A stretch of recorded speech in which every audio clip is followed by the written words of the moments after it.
You wanna know my occupation? I get paid to rock the nation. Roland. Hold it now. Where are you, Roland?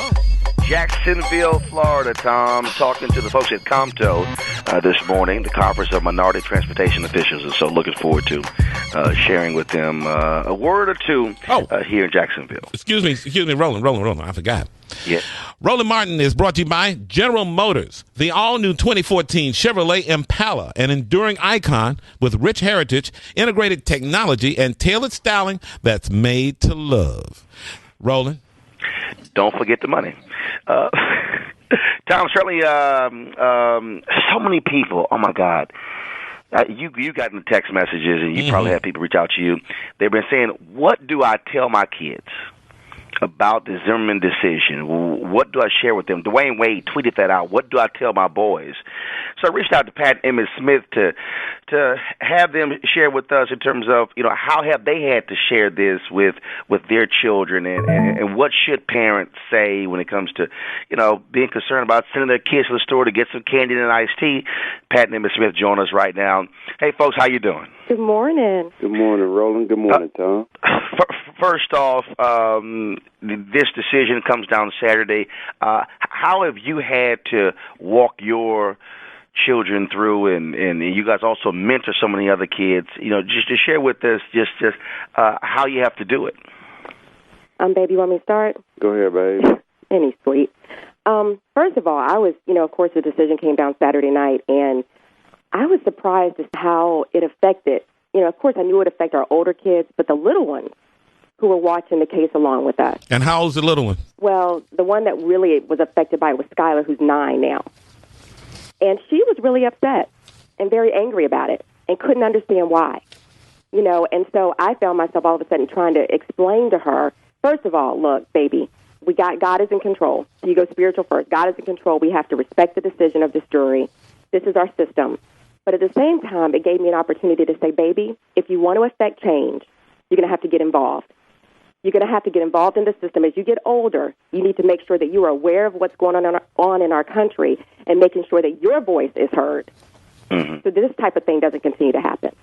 So it really opened a dialogue for us, which was great as a family. How old is little Emmitt? Oh, he's 11.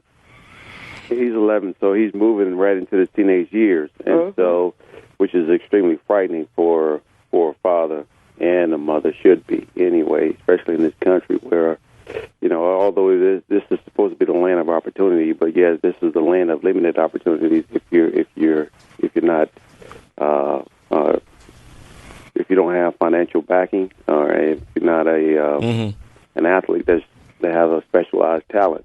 So at the end of the day, I try to tell my sons and my daughters that education is one way to break the poverty barrier, but also when you have the power of influence, it needs to be exercised in the most powerful way, and that is to help people understand how to affect change. And the best way you can affect change is to start with yourself, whether it's the perceived notion, because we all have to deal with the realities of the world. And the world says, if I see someone that's of minority descent, the probability of them doing something on the negative side is always pretty high. And unfortunately, that's just the way they start. They start high, then they work their way back. In some cases, don't get a chance to work their way back. And kids today feel entitlement. They feel that they have the right to do whatever they want to do. And here's a case right there in Jacksonville. Roland, on Friday, a 45-year-old man shot and killed a teenager, a 17-year-old, while at the gas station. The 45-year-old man was complaining to the teenager about the music being too loud. Words were exchanged. The man shot the teenager. And the teenager is dead. The teenager, 17 years old and black. The man who shot him, 45 years old and white. Jacksonville, Florida. Happened Friday.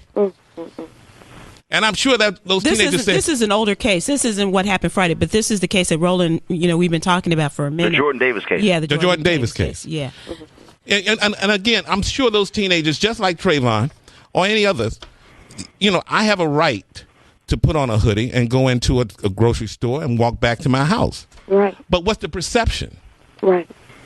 And so what do you tell your kids? What do you tell your kids? In that case about perception? I think at some point you're right in the context of this, Tom, that there is a level of sense of entitlement going on around the country on all races, not necessarily on the African American races, on all races. The sense of entitlement on the Caucasian side, we are in power, and yes, we're smarter, we're brighter, we're this and we're that.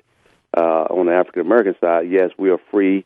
We can do whatever we want to do. We got the rights to vote and all those things. But the reality of the fact is, Tom, it's almost spiritual. To whom much is given, much is required. We all need to come to the sense of a sense of responsibility for our own actions. And at the end of the day, I got to respect that I cannot drive down this neighborhood with my music blaring and not affect somebody because my music is in the air, and it's not only am I listening to it, but I'm forcing other people to listen to what I'm listening to, and I'm intruding on other people's privacy and other people's rights as well at the same time. So there's a blurred line that we all must abide by, and sometimes we cross it without even realizing that we cross it, or in some cases not even caring if we cross it, because these are my rights. Well, and the other side. Pat, Emmitt, I got to ask you this. Yeah. So I get to Jacksonville, get in the car last night. Guy picking me up sees me. He says, "So how was it playing?" And I'm looking. I said, "Playing what?" He said, "Well, you played ball at A&M, didn't you?" Because I had my Texas A&M shirt on. I said, "No, I didn't play ball. I went to school academic scholarship." He looked at me and made a judgment based on a stereotype. Oh, yeah, absolutely. How have you had to walk your kids through saying, look, you're going to be nobody will talk to you, even look into you. They will judge you based on a stereotype, just like George Zimmerman saw a black kid in a hoodie and immediately said suspect. Right. Well, I think a lot of it, too, is how our kids respond, because we cannot, it's going to be a long process as we continue to try to change the minds of people, the mindsets of people, and how they perceive, because we all do it. We all profile, right?